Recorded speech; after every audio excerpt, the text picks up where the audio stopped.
નમસ્કાર વિદ્યાર્થી મિત્રો, હવે ધોરણ 9 ની અંદર આપણે આગળના ક્લાસમાં જેમ કે જોઈ ગયા કે અમુક સંયોજક જે પેશી હતી, કઈ રુધિર, અસ્થિ, અસ્થિબંધ, પછી સ્નાયુબંધ, કાસ્થી, તંતુ ઘટક પેશી અને મેદપૂર્ણ પેશી. આનો આપણે આગળના ક્લાસની અંદર શું કર્યો? અભ્યાસ કર્યો. એમાં અમુક પેશી આપણે બાકી હતી, કઈ? કાસ્થી, તંતુ ઘટક પેશી અને મેદપૂર્ણ પેશી. તો એમાં આપણે શેના વિશેનો કે ટૂંક નોંધ લખો, ટૂંક નોંધ લખો. ક્વેશ્ચન તરીકે કાસ્થી એટલું ચોથું કાસ્થી. તો હવે કાસ્થી વિશેની આપણે શું કરવાની કે માહિતી આપવાની છે. કાસ્થી પેશીની રચના કોના જેવી છે? પ્રોટીન અને શર્કરાના જે ભરેલા આંતરકોશીય જે આધારક દ્રવ્યો છે એના જેવી ગોઠવાયેલી હોય છે. તો લોકો કાસ્થીની રચના, કાસ્થી પેશીના અથવા તો પેશીની રચનામાં પ્રોટીન અને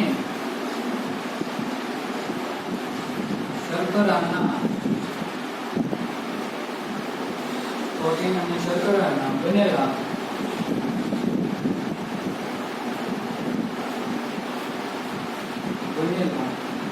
આંતરકોશીય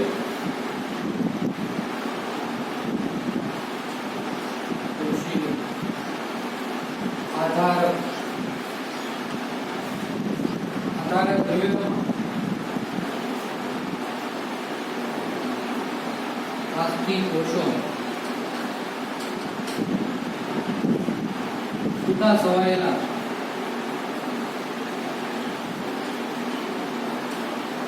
ગોઠવાયેલા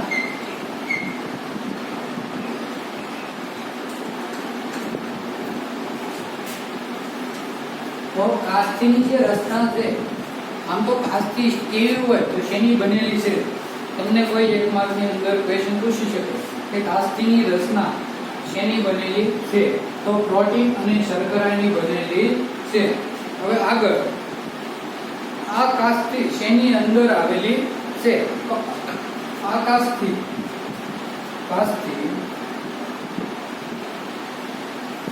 કાન, નાક, ગળામાં અને શ્વાસ નળીમાં આવેલી છે. તે કેવી છે? સ્થિતિસ્થાપક છે. તે સ્થિતિસ્થાપક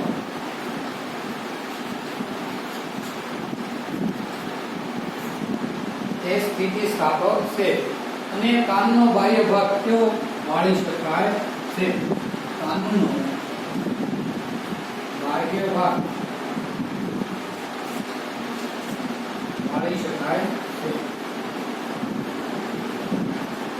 તે સ્થિતિસ્થાપક છે. કાનનો બાહ્ય ભાગ કેવો? વાળી શકાય છે. પછી આગળ કાસ્થી એક પ્રકારની કંકાલ પેશી છે. કાસ્થી એક પ્રકારની કાસ્થી કંકાલ પેશી છે. કાસ્થી એક પ્રકારની કેવી છે? કાસ્થી કંકાલ પેશી છે. કાસ્થી પેશી સાંધાના ભાગે અસ્થિઓની સપાટીઓને લીસી બનાવે છે. કાસ્થી સાંધાના ભાગે અસ્થિઓની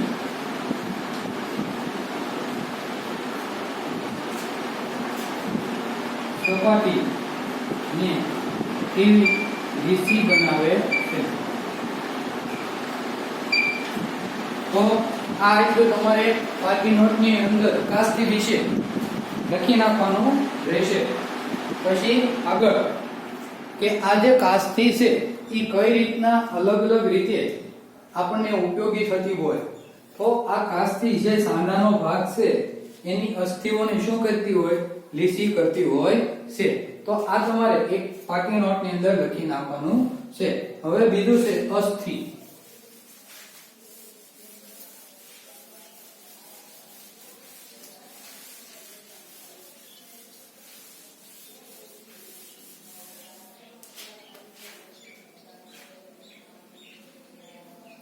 જોઈએ આગળ પાંચમું તંતુ ઘટક પેશી. કે આ જે તંતુ ઘટક પેશી છે એનું સ્થાન ક્યાં છે, એનું સ્થાન ક્યાં આવેલું છે. ત્વચા અને સ્નાયુ પેશીની વચ્ચે, કોની, ત્વચા અને સ્નાયુ પેશીની વચ્ચે એનું સ્થાન ક્યાં આવેલું છે, કે જે ત્વચા છે અને સ્નાયુ પેશી છે એની વચ્ચે એનું સ્થાન આવેલું છે. રુધિર વાહિનીઓ અને ચેતાઓની ફરતે, ક્યાં, પછી રુધિર વાહિનીઓ અને કોની, ચેતાઓની ફરતે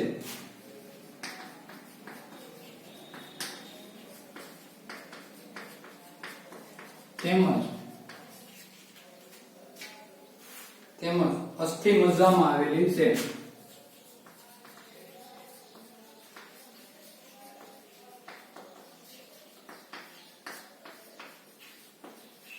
આ એનું સ્થાન છે.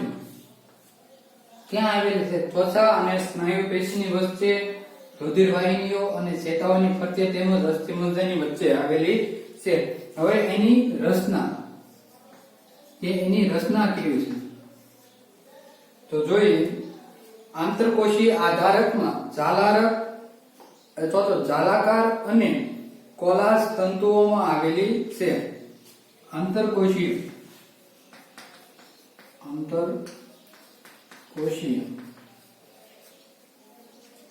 આધારકમાં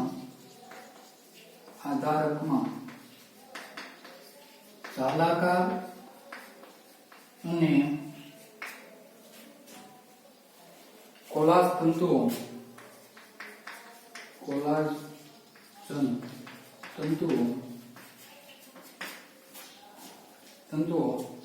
આવેલા છે.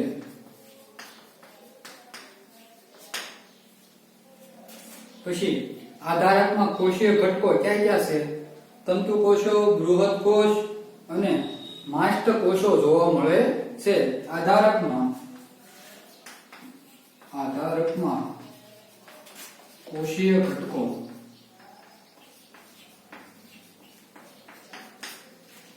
ક્યાં ક્યાં, તંતુ કોષો,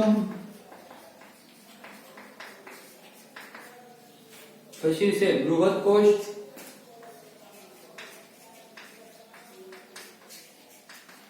અને માસ્ટ કોષ.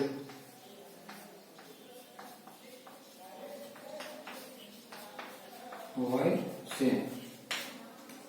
તો આ એટલું તેની રચના એની અંદર આવે છે. હવે એનું કાર્ય, તો તેનું કાર્ય શું છે, કે આ જે તંતુ ઘટક પેશી છે એનું કાર્ય આપણા શરીરની અંદર શું છે, કે તે અંગની અંદર જે ખાલી જગ્યા હોય એને ભરે છે.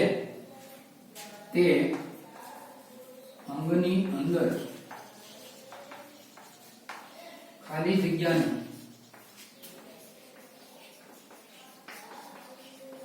ભરે છે. પછી આંતરિક અંગોને આધાર આપે, તે આંતરિક અંગોને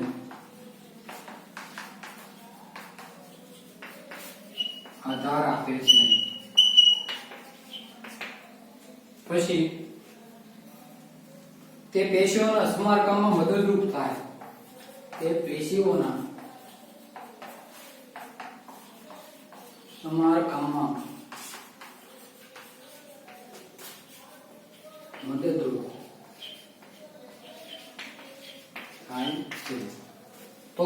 એટલી તંતુ ઘટક પેશી વિશેની માહિતી છે. તમારે સ્ટોપ વિડિયો કરીને લખી નાખવાનું રહેશે. હવે પછીને છે મેદપૂર્ણ અથવા તો મેદપૂર્ણ પેશી.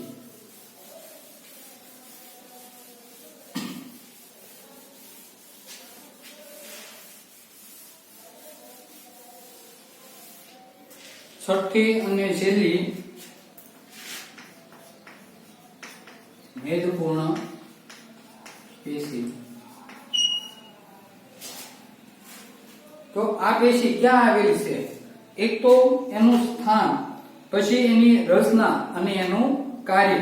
તો આ પેશી ત્વચાની નીચે, આ પેશી ત્વચાની નીચે આંતરિક અંગોની વચ્ચે, આંતરિક અંગોની વચ્ચે જોવા મળે છે. મેદપૂર્ણ પેશી તમને ક્યાં જોવા મળે? ત્વચાની નીચે અને આંતરિક અંગો છે એની વચ્ચે તમને જોવા મળે છે. એનું સ્થાન કયું? હવે એની રચના, આ પેશી ચરબીનો સંગ્રહ કરતી પેશી છે. કઈ? મેદપૂર્ણ પેશી એટલે આ પેશી ચરબીનો સંગ્રહ કરતી પેશી છે. તેના કારણે ચરબીના ગોલકોથી ભરાય, તેના કારણે તેના કોષો અથવા તો તેના કોષો ચરબીના ગોલકોથી ભરેલ છે. જે આ મેદપૂર્ણ પેશી છે એની અંદર જે કોષો છે એની અંદરની ચરબી આ ગોલકો થી ભરેલી હોય છે. હવે એનું કાર્ય શું છે જોઈએ. તે ઉષ્માન નિયમનનું કાર્ય કરે છે. તે ઉષ્મા નિયમનનું શું કાર્ય કરે છે? તો આ છે મેદપૂર્ણ પેશી. મેદપૂર્ણ પેશીની આકૃતિ તમારે ટેક્સ્ટબુક ની અંદર દર્શાવેલી છે. તમારે એક વખત જોઈ લેવાની રહેશે. હવે આગળ છે સ્નાયુ પેશી. તો સ્નાયુ પેશી વિશે જોઈએ.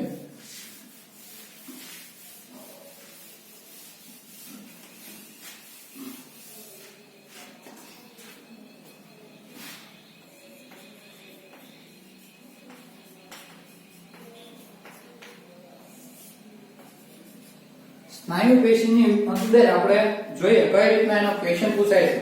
તો ક્વેશ્ચન લખી નાખો. સ્નાયુ પેશીના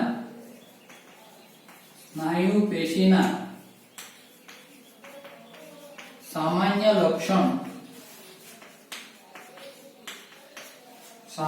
લક્ષણો જણાવ્યું.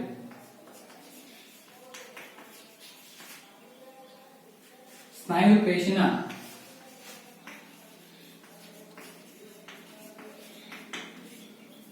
શું પ્રકારો લખો.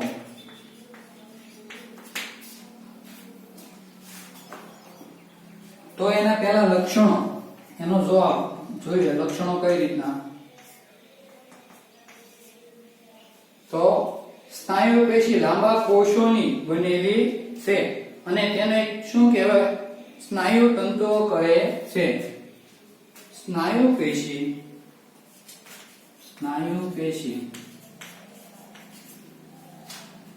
લાંબા કોષોની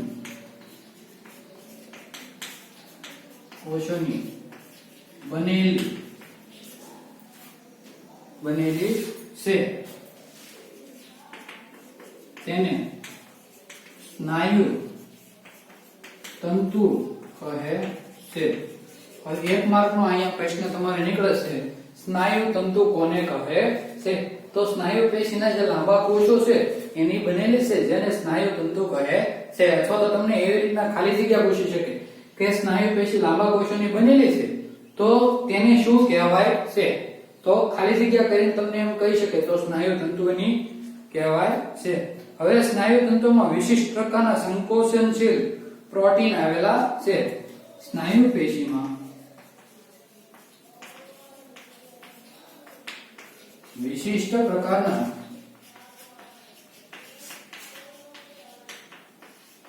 સંકોચનશીલ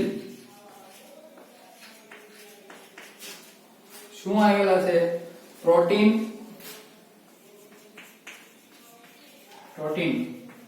આવેલા છે. તેની અંદર સંકોચનશીલ એવા પ્રોટીન આવેલા છે. જેના કારણે શું થાય કે સંકોચન અને શિથિલીનને ગતિ મળે છે. તેના કારણે સંકોચન અને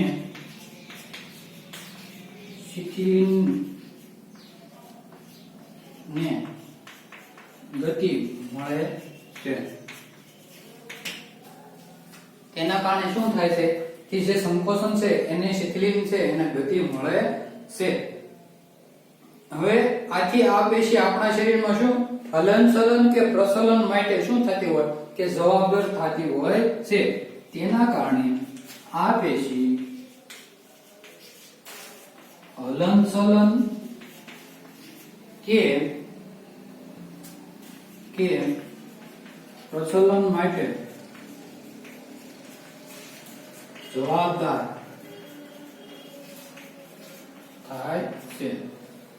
કે તે હલનચલન અને શિથિલીનના પ્રચલન માટે શું થતી હોય? જવાબદાર થતી હોય છે, અથવા તો આમ કેવું તો ઉપયોગી થતી હોય છે. હવે એના પ્રકાર, એનો પહેલો પ્રકાર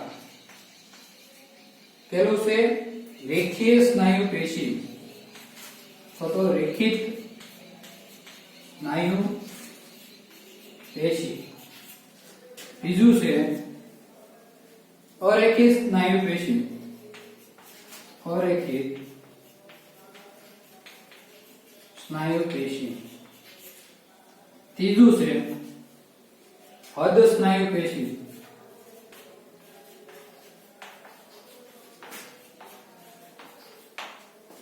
હવે અહીંયા તમને અલગ અલગ પ્રકારના ક્વેશ્ચન થઈ શકે, જેમ કે સ્નાયુ પેશી છે એના કેટલા પ્રકાર છે?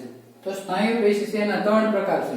પછી તમને 1 માર્કમાં પૂછી શકે કે સ્નાયુ પેશીના પ્રકારો જણાવો. તો સ્નાયુ પેશીના પ્રકાર રેખિત સ્નાયુ પેશી, અરેખિત સ્નાયુ પેશી અને હદ સ્નાયુ પેશી તમારે લખવાના રહેશે. તો આ ક્વેશ્ચનનો જવાબ એટલો છે. હવે આગળ જોઈએ.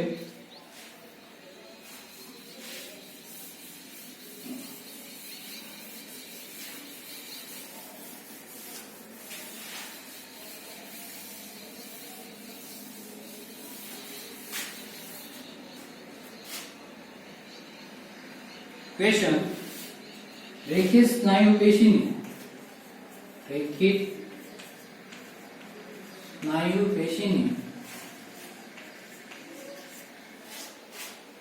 રચના સમજાવો.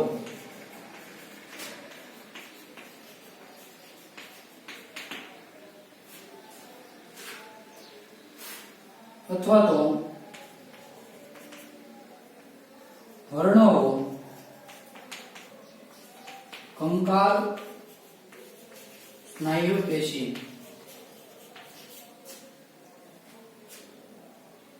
અથવા તો આકૃતિ દોરી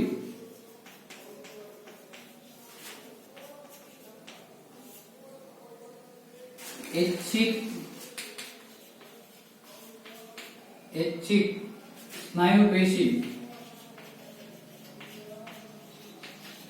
વર્ણવો. હવે આ બધા પ્રશ્નોનો જવાબ એક જ છે. તો હવે અહીંયા ઉત્તર આન્સર કે આ પેશી સ્નાયુબંધ વડે કંકાલ સાથે જોડાણ ધરાવે છે. કેવી? સ્નાયુબંધ સાથે.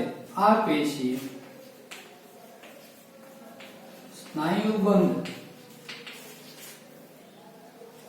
વડે કંકાલ સાથે જોડાણ ધરાવે છે અને શારીરિક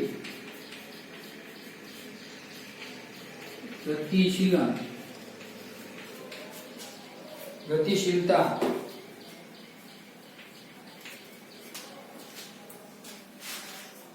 પ્રાપ્ત કરવામાં મદદરૂપ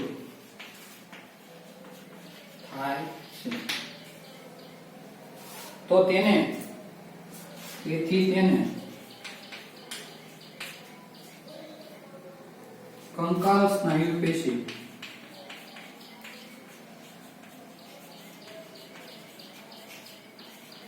કહે છે. તેથી તેને કંકાલ સ્નાયુ પેશી કહેવામાં આવે છે. આ સ્નાયુ પેશીનું હલનચલન પ્રાણીની ઈચ્છા શક્તિને આધીન એટલે કે આપણી ઈચ્છા અનુસાર જરૂરિયાત પ્રમાણે ગતિ કરાવી શકે છે. કે આ જે પેશી છે આ પેશીનું હલનચલન ઈચ્છા અનુસાર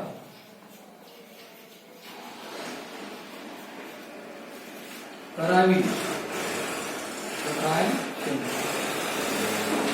કે આ પેશીનું જે હલનચલન છે એ કોઈ પણ પ્રાણી છે તો એની ઈચ્છા અનુસાર એને હલનચલન અથવા તો એને ગતિ આપી શકાય છે અને તેને ઐચ્છિક સ્નાયુ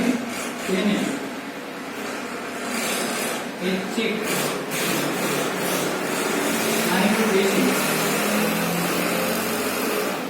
કહે છે.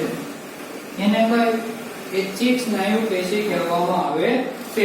હવે સૂક્ષ્મદર્શક યંત્રની મદદથી એને જોવામાં આવે તો સ્નાયુ તંતુઓમાં એકાંતરે શું ઘેરી અને ઝાંખી આડી પટ્ટીઓ જોવા મળે છે. એ રેખાઓ ટાઈપની હોય છે. તો સૂક્ષ્મદર્શક યંત્રમાં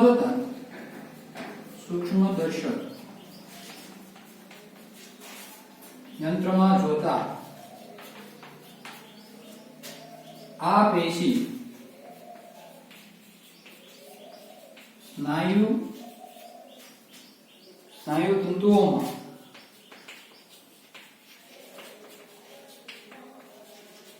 એકાંતરે ઘેરી અને ઝાંખી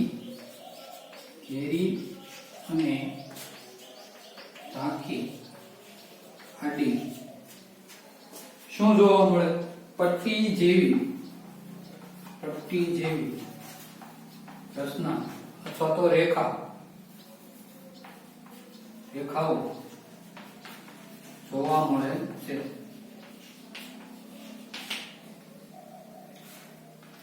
તેથી તેને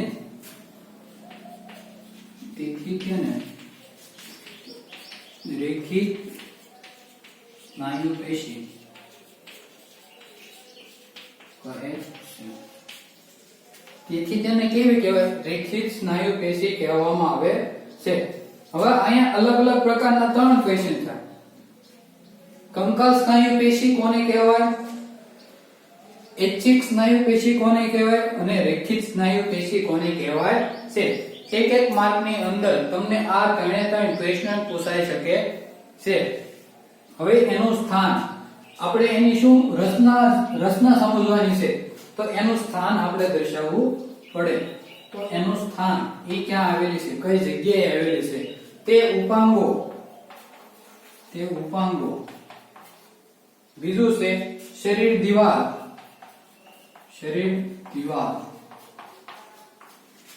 ત્રીજું છે કંઠનળીમાં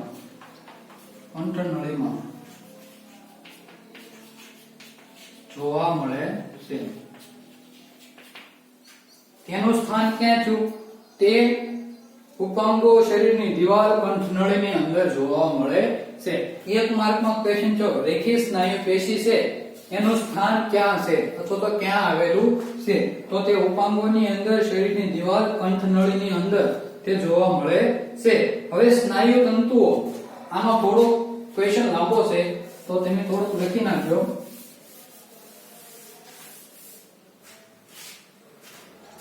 સ્નાયુ તંતુ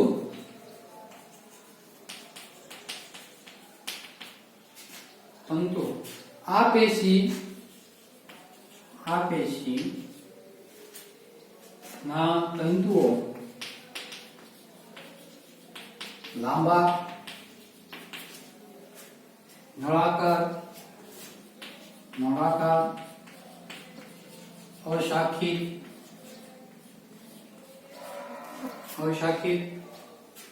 અને